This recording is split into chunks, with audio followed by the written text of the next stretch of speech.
25 ku bawagizi ba NUP bakubiddwa emiggo mizibu nnyo era ne bakwatibwa. Kuno kubaddeko Honorable Derek Nyeku ne Muwadanku Nnyingi abakubiddwa emiggo emizibu era bali ku bisago eby'amaanyi. Bino nno era birimu n'amawulire agasoose okutiisa abantu nti Nabbosa akubiddwa mizibu era nti naafa, naye poliisi ebaddeko kyekyogerako. Nalukoola okusinziira ku Waiswa Mufumbiro agamba nti abamusika ku booda mu biseera ebya nomination baali ba M23 era mwebali nnyo wano mu Kampala. Bwe mulabanga abajja ati abamu bagamba nti ba M23. Abatunuulizi b'ebyobufuzi okuli Sarah Birete bagamba nti Museveni yandibadde ebyokulonda bw'abanga tali ready kuteekawo kulonda, yalibadde akuleka era akakiiko k'ebyokulonda kaalibadde kasazaamu okulonda kuno kubanga already amateeka nga constitution bweragira bamaze dde okubeera nga bagamenya. Ate abatunuulizi bo bagamba nti kino kiswaziza nnyo gavumenti ya Museveni ebikola bye bakoze mu by'okugezaako kutiisatiisa bannakawempe mu by-election egenda okubaawo ng'ennaku z'omwezi 13 kati nga tuli mu campaign. Bagamba kino kiswaziza nnyo General Museveni wamu munnange n'ebigendererwa byabwe. Kakati ekibuzo ne kibeera nti NRM esobola okuwangula akalulu k'e Kawempe North. Waliwo abagamba nti yamaze dde okawangula, naye muganda wange bagamba nti tekisoboka. NRM terigenda kuwangula kalulu ka Kawempe North, ekyo tekisobokerako ddala okuleka mpozzi nga Papa azze wano e Uganda naye mbu ne bwajja Papa tebasobola kubeera nga bawangula akalulu ka Kawempe North. Obuwagizi NUP bweraze oba abantu obuwagizi bwe baraze eri NUP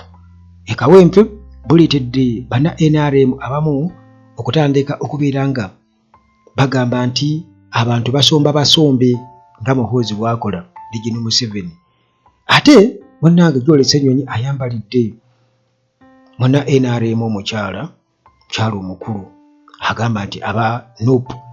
bapanga bipangibwa, bapanga poliisi n'abamagye ne babakuba mbu basobole okubeera nga basaasirwa oba bagaininga sympathy. Kale Ssenyonyi bw'atyo n'amwambalira, naye munnange nga sinaba kubeera nga ate neeyongerayo, sooka osubscribinge onyige notification bell. Kikulu nnyo subscribinga onyige notification bell, olwo sharinge emboozi ebeere kusanyusizza. Tuli mu kiseera kya Ramadan era abasobodde musobola okuyambako ku basiibi wano mu mikwesese babeerawo buli kawungeezi, abasiibula kukababaawo. Kale musobola okuyambako wano ku Uganda Atalagi ekitundu kye musobodde eri abo abangi abajja era kiba kitegeeza nti baba tebali bulungi yadde n'akamu. Eno gye balabanga nayo gye bayinza okufunira ekyo kibasobozesa okubeera nga basiiba. Kale gwe olinako olina osobola okuyambako. Hillside View Apartments gye bali nnyo wali ku Kasozi Jjanyi Ntebe Road. Apartments zirimu buli kimu, wifi ya bwereere, security eri gguluggulu, amasanyalaze tegavaako. Bw'oba oyagala munnange gwe ali ebweru offer weeri, transport wa bwereere okulwana ku airport, kale Hillside View Apartments ziri awo Kasozi Jjanyi ku Church. Timo Property Consultants Limited nabo we bali ku nsonga z'ettaka, essimu zaabwe we ziri awo. Ate omusawo omukugu naye gy'ali nnyo, ali talented era akoze ku bantu bangi nnyo. Kale ennamba ze bw'oba ozaagala osobola munnange okukozesa ennamba zange ezo, emu esembyayo 73 endala esembyayo 15. Alright, nga bwe nkutegeezezza nti munnange poliisi yo ekoze gwa kukwata bwe bukeeredde ennaku z'omwezi nga 4 lunaku lwa 2 bwe batyo abakedde mu campaign Kawempe North Nalukoola ffenna bwe tulonda. Munnange kino kirabika NRM enoonya engeri yonna, kale ndowooza egamba nti tuyinza obutawangula era tusobola kuwangula kalulu kano, ne katubakube mujja kukakasa ntukuba. Kakati munnange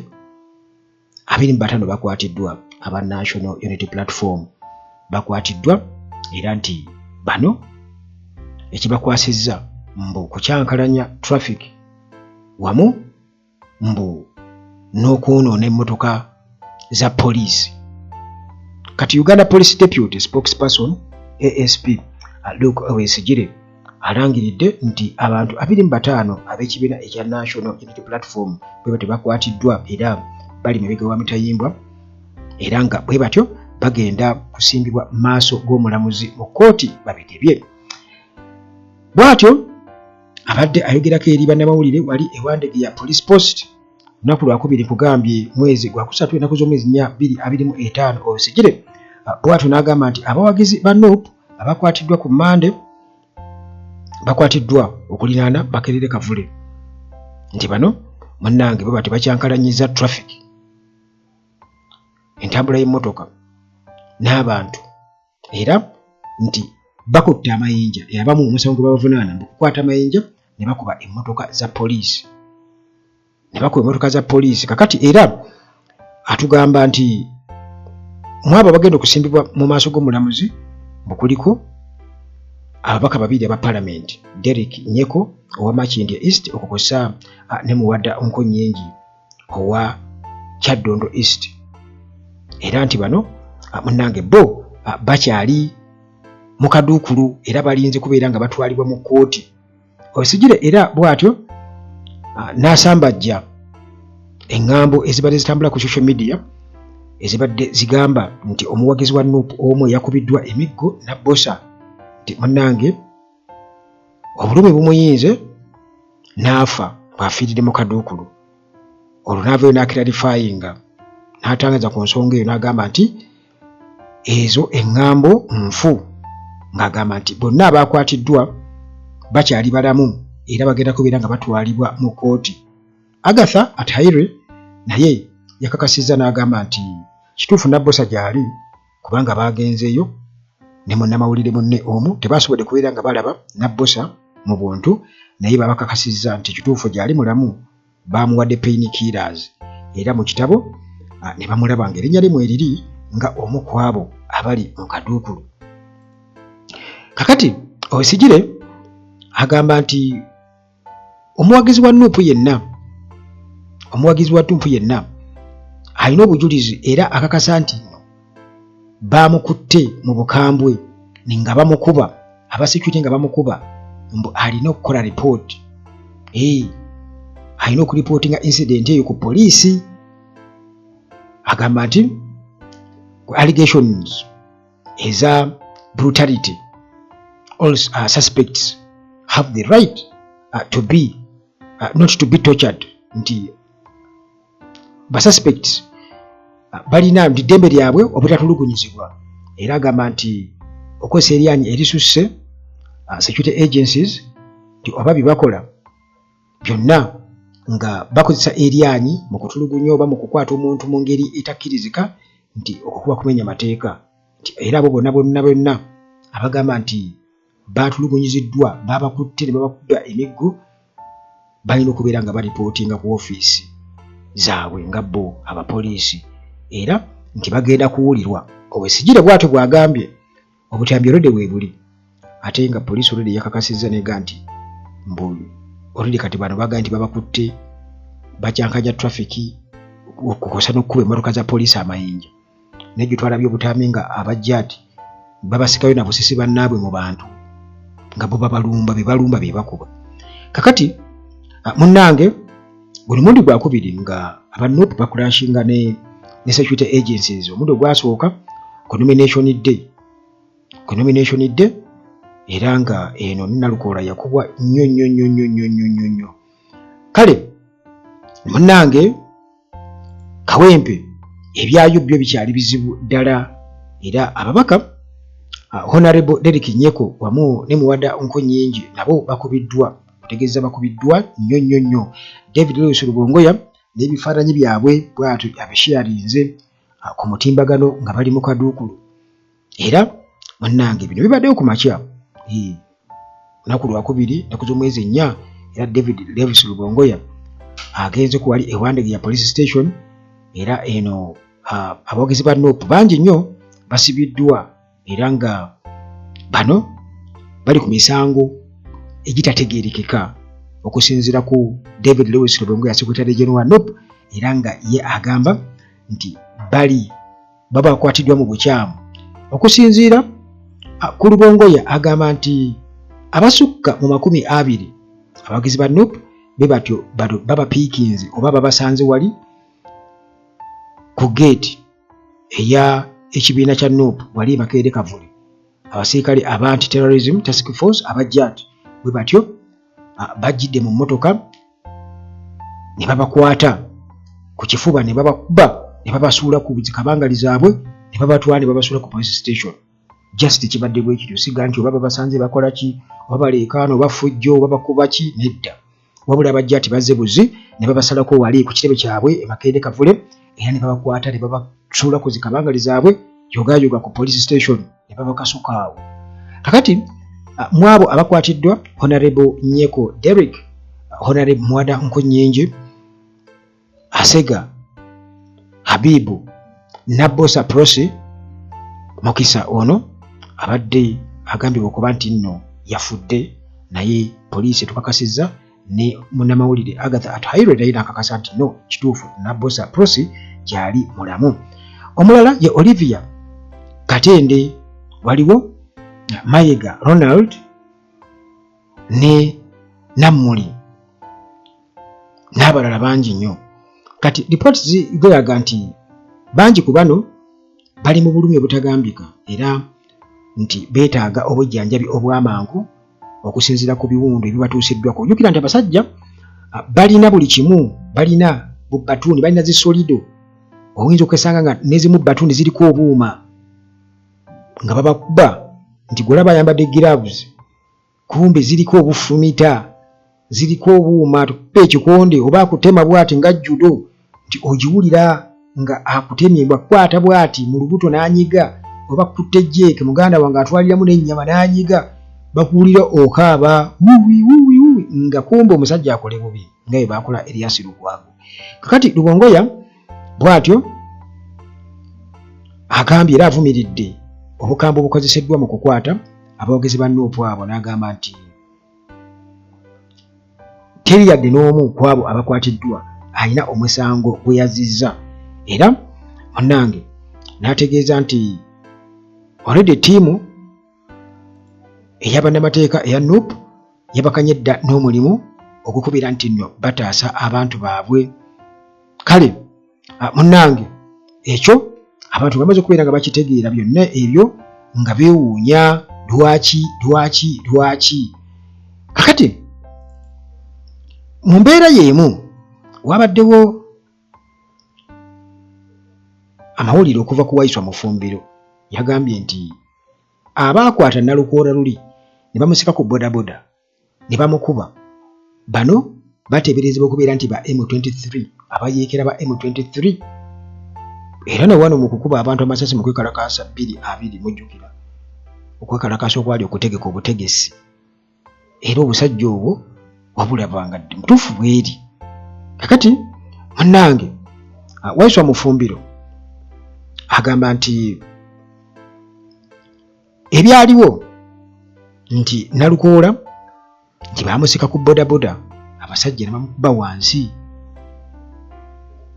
n'ekifuba, era nti abaamukuba bano bateeberezebwa okuba nti baali ba kibinja kya M23. Waiswa bw'atyo bw'atutegeezezza, era ng'agamba nti Nalukoola yakubwa nga abakuba ensolo, nga bw'onookuba ente emiggo ate ng'olina ettima. Kakati bw'atyo n'agamba nti ebintu nga bino tetuyinza kubikkiriza mu ggwanga lyattu Uganda, naddala okuziba amaloboozi oba okubikirira amaloboozi gaabo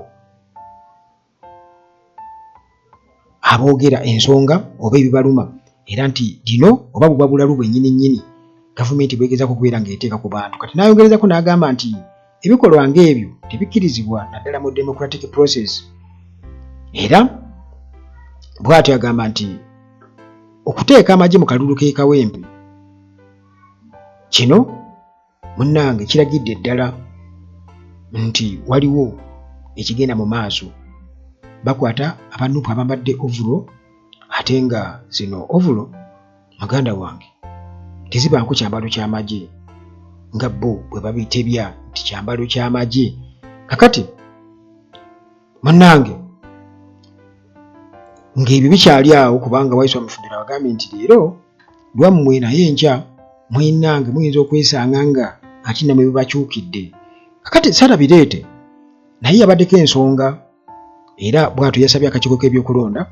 tikayingira mu nsonga z'aba Nuupu abakubwa nti effujjo erikolebwa ku bawagizi ba Nuupu e Kawempe lisusse nti Electoral Commission yalibadde eyingira mu nsonga eno. Yalibadde eyingira kubanga ye akiteeka ku Electoral Commission okusigala ng'esirise mu makkati ga violence egenda mu maaso ekolebwa ku bw'ekibiina ekya National Unity Platform. Era ku mukutuko ogwa X Bireete bw'atyo yabadde munnange atadde akakiiko kano ak'ebyokulonda ku nninga nti ddala kali committed okubeera nga kakola omulimu ogwakaweebwa oba nga ogulambikiddwa mu ssemateeka wa Uganda naddala mu article ey'enkagamu emu akawaayiro akasooka akaliquaringa commission okulaba nga akalulu kaba kamazima na bwenkanya. Ddala ekyo Electoral Commission neetegefu okubeera nga oba enuumalirivu bukikola kubanga agamba nti etteeka liwa akakiiko k'ebyokulonda obuyinza obwenkomeredde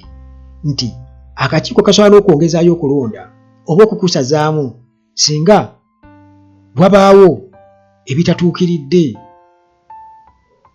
naddala nga process eri compromised by state. Abantu abava mu gavumenti okubeera nga beeyingiriza mu nsonga eno ne bateeka ebikola eby'effujjo wamu n'okwagala okugezaako kubba akalulu. Kakati bw'atyo agamba nti twetaaga okubeera nga tuteeka akakiiko k'ebyokulonda ku nninga nti atika eno ey'enkagamu emu akawaayiro akasooka ddala eyo yo awo tekola. Anti wano Uganda muganda wange constitution bagikwatamu ne bakola bata ne kati eyo ndowooza awo Museveni yabajjamu dda amanyi bakolera ye era kyabagamba kibakola. Kale bw'atyo abagamba nti baba tebali ready kutegeka kalulu bakasazeemu nga tebasobola kwongerayo ng'ebyakalulu biganye bakasazeemu bagambe bannange ffe katulemye kati awo tumanye nti akalulu kaagaana bifuuke ng'ebyokulonda abya LC wano ezi LC ate okulonda tekwakolerayo muganda wange kubanga NRM ekiraba nti buli bagenda okulonda bagenda kuba bagikola ki bagimegga nga Nuupu esensedde buli wamu ku grassroots. Naye kakati nga Sarabireete akyayogera ebyo ate era still munnange abatunuulizi bo bagamba nti gavumenti eyolekedde okuswala okw'amaanyi olw'enjega oba obunkenke bwe bataddewo oba obulabise mu Kawempe North by election era nga bagamba nti kino tekibadde Kawempe wokka wabula batunuulire ebibadde nga bijja bibaawo mu kulonda kwonna kwonna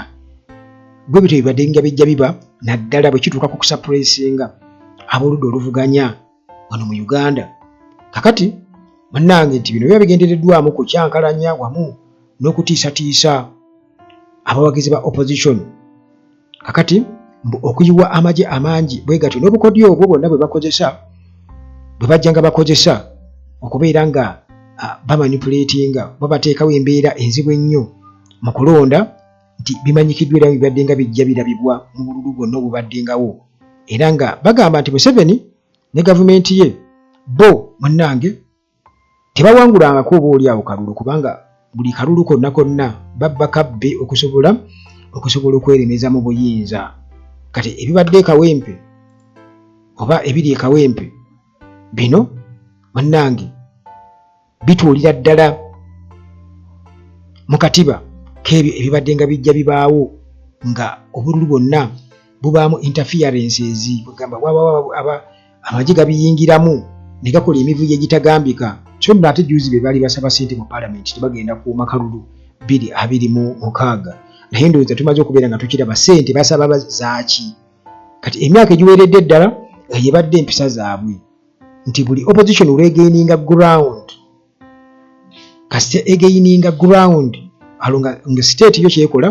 respondinga na force intimidation n'okubakwata okubeera nga babasiba kale history yo munnange bw'atyo abadde yeeraga bwerazi nti babadde nga bajja babikola okubba obululu abamajje okubeera nga bajja bakuba abalonzi okusana ne ba opposition figures ababeera ab'amaanyi bebeera batya kale kwegamba ebyo bibadde bijjanga bibaawo nti ebiri Kawempe biyinza okuba nga si byanjawulo nnyo ku ebibadde nga bijja bibaawo nti gavumenti ya Museveni ekyo kye bagimanyiiko nti yo akalulu etwala ka kifuba kakati nekibuzo ne kibeera nti NRM esobola okuwangula akalulu k'e Kawempe kubanga waliwo nalaba bafuulu figa n'abalala nti NRM egenda kuwangula NRM egenda kuwangula naye munnange emyaka mingi nnyo Museveni akimanyi bulungi nnyo nti Kampala yamuva mu ngalo ekifo ky'obwalodimeya bakigezezzaako emirundi egiwerera ddala kakati ne ba councillors mu Kampala batono nnyo okuleka mpozi yali Uhuru meya wa Central Division ndowooza gwe balonda ate Mohamed Nsereko naye yadibye byali mu kigo Bwezinge yadi wa NRM naye yali abulizaawo mu opposition ne NRM independent bwe bityo nenga yije no Museveni akimanyi bulungi nnyo nti wano mu Central Division muganda wange ebintu si birungi yadde n'akamu kale babeera balina kubeera nga bwe babeera baagala ekye Kawempe nsuubira okuba nga era bagenda kukozesa lyanyi mpozi kubanga muneeti balina nsonyi bayinza okugamba nti kubanga Omishana yamaze dde tukakasa nti abantu be mwalabye Kawempe ku Monday naku z'omwezi nga 3 nti Bobi Wine yasombye basombi okujjaawo bwe mwalabye bonna basombye yabadde Omishana nga yabyogera nti basombye Gerald Ssenyonyi bw'atyo avuddeyo ne yeewuunyiza nnyo kubanga Honorable Rose Mary Ssedinde alina byayogedde kugamba ne byewuunyisa ensi kati Ssenyonyi bw'atyo areactinze muna NRM ono Rose Mary Ssedinde okuvayo n'agamba nti abanupu bapanga obulumbaganyi obubakolebwako basobole okugaininga sympathy basobole kugamba okubeera nti ne battractinga ekisa okuva eri bannayuganda nti basasula nti bapanga bipange kale byonna bimulaba ne babakuba ne batuuka n'okubeera nga babamenya amagulu nti baagala sympathy naddala nga tugenda mu kaluka 226 kati munnange ebyo nga maze okubeera nga abyogera Ssenyonyi yeewuunyiza nnyo era n'agamba nti omukyalo ono ayogera atya ekintu ng'ekyo ate era ng'eyo ndowooza y'abana NRM bangi juzi bwe bakuba Nalukoola waliwo omuntu omu gwe nalaba nga atadde comment ku mukutu ogumu nti anyumiddwa nnyo Nalukoola engeri gy'atasibye mapeesa kwegamba okulagira ddala nti nno babadde bamukutte so nga ati bali bamusika ku bodaboda ne basikisa ate mapeesa ne bagakutula kati abadde ayagala nti kati bw'aba agenda mu bannamawulire asibe amapeesa oba batwale wali esaati ku kyalaani bateekeko amapeesa bw'akube n'ekikalu olwo mbu asooka ayogere eri bannamawulire ate nga naboli bamuteeredde mu mbeera efaanaganako bwetu kati munnange okusinziira ku Gerald Ssenyonyi ng'amaze okuwulira ebigambo by'omukyalo ono Senninde bw'ati agamba nti omukyalo ono ebigenda mu maaso byonna babiraba ng'omuzannyo kwegamba biraba ng'omuzannyo nti oyinza otya okubeera nga abantu bapulaninga okuwambibwa ne bakubwa ne batuuka n'okumenyebwa amagulu mu ngeri efaanaganako bwetyo kati omukyalo ono ye gwagamba nti ali confused a confused lady n'agamba nti nno nuupu kiri mu pulaani yaabwe okusasula military okujja okubakuba ebatuuseeko obuvune mbu bagaininge sympathy kakati ne yeewuunya n'agamba nti omukyalo ono muganda wange n'abantu abamu emitwe gyabwe bwe baba nga balowooza bwe batyo muganda wange kino kyewuunyisiza ddala naye ate n'agamba nti kale bwe kiba bwe kityo lwaki gavumenti tekwata abo abagulibwa ne batuuka okukuba abantu babamenye amagulu lwaki pulaani ez'okubakwata zo ezo zo plan ne government tezikolako negamba kale mwe mubagule bwe mumala obbagula naffe tugenda bakwata tube expose lwaki ate ezibira bazibire bibadde ebigambo bya George Ssenyonyi ng'abyolekeza omukyala Rosemary Senninde agambye nti abanuupu basasula amagye okubatuusaako obuvune oba obulabe mbubagaininge sympathy. Okay, munnange sigenda kusukkawo nnyo wano bibibadde mu campaign wali Kawempe North musaayi gwennyini era abakwatiddwa baabo basukka mu 2 okuli omubaka Derek Nyeko okukosa ne Muwada Nkunnyingi naye nuupu emaze okubeera nga eyungula bannamateeka okubeera nga bakwasaganya ensonga era tulindidde kulaba kinaaveeyo